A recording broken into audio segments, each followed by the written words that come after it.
C'est une montée en puissance russe qui inquiète. Moscou se prépare à la guerre en mer Baltique. Troupes au sol, aviation. Magali, racontez-nous.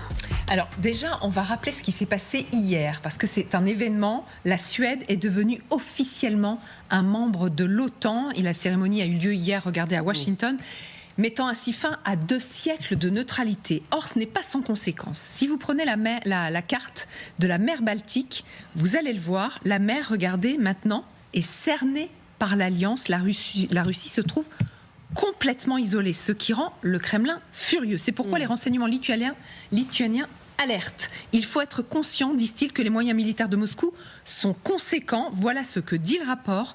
La Russie consacre d'énormes moyens à la guerre en Ukraine et ne montre aucune intention de désescalade, même si elle n'atteint pas ses objectifs opérationnels. Ça veut dire que ça va continuer. Ça, on le savait.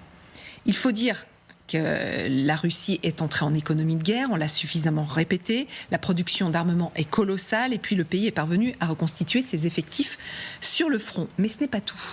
Et c'est là où ça peut être alarmant. Les Russes, visiblement, ne vont pas se contenter de l'Ukraine. Il y a toute une partie des moyens militaires qui sont réservés à quelque chose de plus grand. Là encore, c'est le rapport des renseignements lituaniens qui le disent. Moscou se prépare à une confrontation de longue durée avec l'OTAN, et ce, dans la région de la mer Baltique. Les services de renseignement lituaniens ne sont pas les seuls à alerter. Écoutez ce que disaient il y a quelques jours les États-Unis par la voix du secrétaire d'État de la Défense. Si l'Ukraine tombe aux mains de Poutine, quel est l'avenir pour nous tous ? Je vous remercie et merci pour votre soutien. Si l'Ukraine tombe à nouveau, Poutine ne s'arrêtera pas là. Il continuera à aller de l'avant et attaquer les territoires souverains de ses voisins. Si vous êtes un État balte, vous êtes donc vraiment inquiet de savoir qui sera le prochain sur la liste ? Ils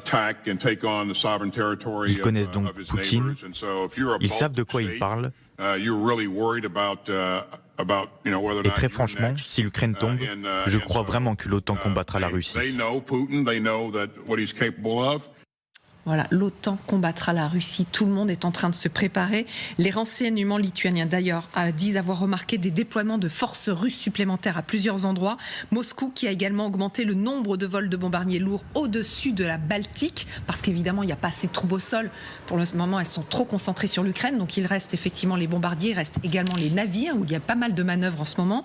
La Lituanie ne compte pas rester sans rien faire. Elle envisage de se préparer, elle aussi. Des troupes pourraient ainsi être stationnées à la frontière et des exercices à grande échelle pourraient être organisés. Merci Magali. Et j'aimerais bien qu'on revoie la carte que vous avez faite où on voit en mauve tous les pays qui sont dans l'OTAN. Et en rouge, rose, la Russie, Biélorussie et Kaliningrad, qui est l'enclave russe dans l'OTAN, si on peut dire, coincée entre la Lituanie et la Pologne. C'est un nouveau front potentiel, général ? D'abord, c'est une défaite russe. Parce que jusqu'à présent, il est à peu près tranquille dans cette zone-là, avec les États neutres. Aujourd'hui, c'est un lac, je dirais d'abord européen, avant d'être otanien. Oui. Ce sont tous les États de l'Europe du Nord qui sont rassemblés dans la même, je dirais, entité ou les mêmes entités géopolitiques. Donc déjà, ça fait une forme de cohérence géographique face à la Russie. Deuxième point, il est certain que maintenant, la mer Baltique est une mer non pas interdite à la Russie, mais où elle n'aura plus la liberté de manœuvre telle qu'elle l'entend, parce que je pense que tous les systèmes de renseignement vont scruter intensément tout ce qui circule, que ce soit en l'air ou sous l'eau, ou dans l'eau, ou sur l'eau, pardon, oui, sous l'eau et sur l'eau.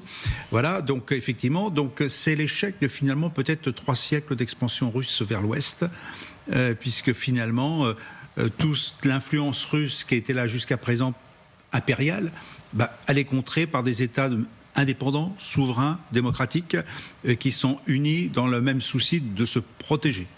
Alors maintenant, la Russie pourra toujours mettre autant de navires qu'elle le veut. On a vu qu'en mer Noire, ce n'était pas un succès. Les troupes terrestres sont effectivement installées à Kaliningrad. Effectivement, il y a une menace nucléaire potentielle, parce que Kaliningrad, c'est quand même l'accès principal, même s'il y a Saint-Pétersbourg au nord, c'est l'accès principal à la Baltique. Donc, il y a toute une histoire aussi derrière.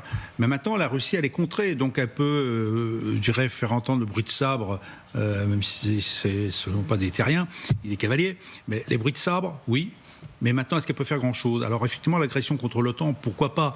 Mais on le sait depuis le départ, même si on avait largement évoqué les faiblesses qu'on avait dans nos différents pays en termes d'équipement militaire, en tant que de troupes et autres, voilà. Là, une agression contre l'OTAN, pour moi, n'a toujours pas de sens, même au bout de 2 ans de guerre en Ukraine, et même pour l'avenir. Et en plus, tout ce qu'on a évoqué aussi depuis tout à l'heure, c'est qu'il y a un réarmement général de toute la partie ouest de l'Europe. Et dès lors qu'on a arrêté de diminuer les budgets de la défense, de croire que tout irait bien dans le futur et qu'on se prépare finalement à assurer notre protection militaire face à une agression potentielle, ça devient une forme de dissuasion. Ça veut dire qu'effectivement, ces États-là seront en mesure, alors quand? Il faudra que ce qu'on a pour le moment, elles sont en mesure de s'opposer à toute agression. Qui peut croire aujourd'hui que la Russie serait en mesure aujourd'hui de lancer une offensive militaire sur un pays de l'OTAN et toutes les conséquences que ça implique? En revanche, on revient à la stratégie générale. Dans la stratégie générale, il n'y a pas que les opérations militaires. On a beaucoup parlé des opérations hybrides, des actions économiques, des actions de déstabilisation, de l'intérieur. Il y a des minorités russes, notamment dans les pays baltes. Bon, tout ceci va sans doute être mis en œuvre, c'est-à-dire gagner la guerre sans la faire.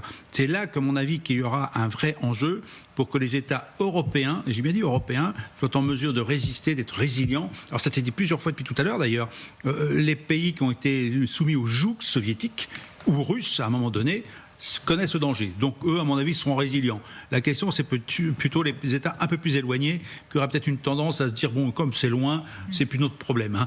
Ou du moins, on va voir ça d'une manière un peu plus détachée. Voilà, donc le débat, il est là. Donc aujourd'hui, moi, je ne crois pas à la Russie agressive militairement.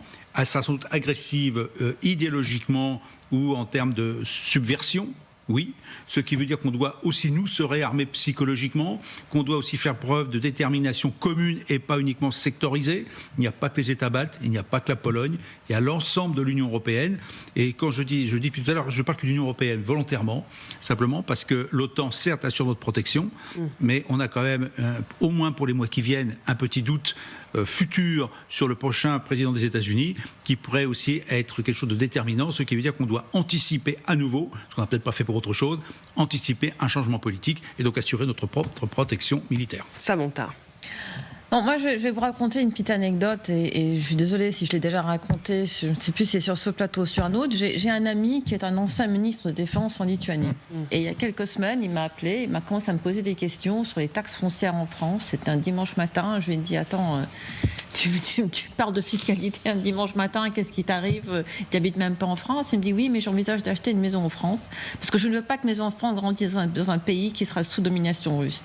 Et là, je lui ai dit, on se calme un petit peu, et donc, c'est quelqu'un, ancien ministre de la Défense, c'est pas monsieur lambda mal informé. Il me dit, voilà, on est vraiment inquiet. Donc, moi, je vais mettre ma famille à l'abri, je vais m'acheter peut-être un petit truc en France pour qu'on puisse tous venir se réfugier chez vous le jour où. Et donc, si vous voulez... ministre de la Défense dans l'un des pays baltes. Lituanie, voilà.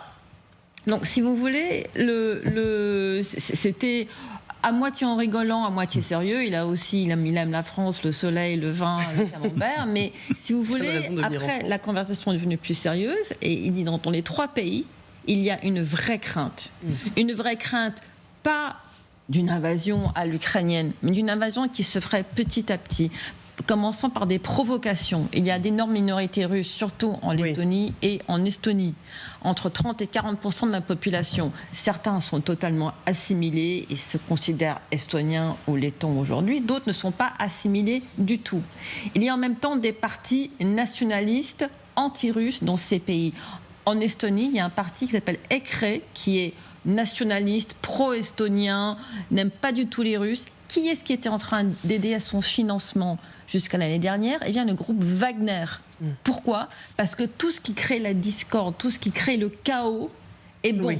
Et créer le chaos, ensuite créer des provocations dans lesquelles ces populations russophones seraient peut-être les victimes, pour ensuite rejouer le scénario du Donbass. Envisageons par exemple une petite région en Estonie qui est à la frontière de la Russie, qui s'appelle Narva, une ville qui a été en partie créée par Pierre le Grand, qui a un petit peu une place dans la mythologie historique russe, à laquelle Poutine fait parfois référence dans ses discours, donc quand il dit que la Russie n'a pas de frontières. Donc M. Macron parle pas de limite, Poutine parle d'un pays sans frontières. Donc je ne sais pas qui est plus provocateur là.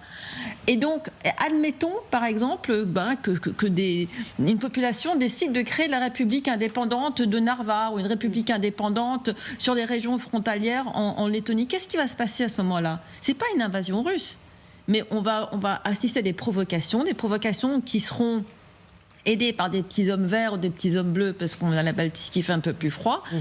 Et puis voilà. Donc c'est comme ça que ça pourrait commencer.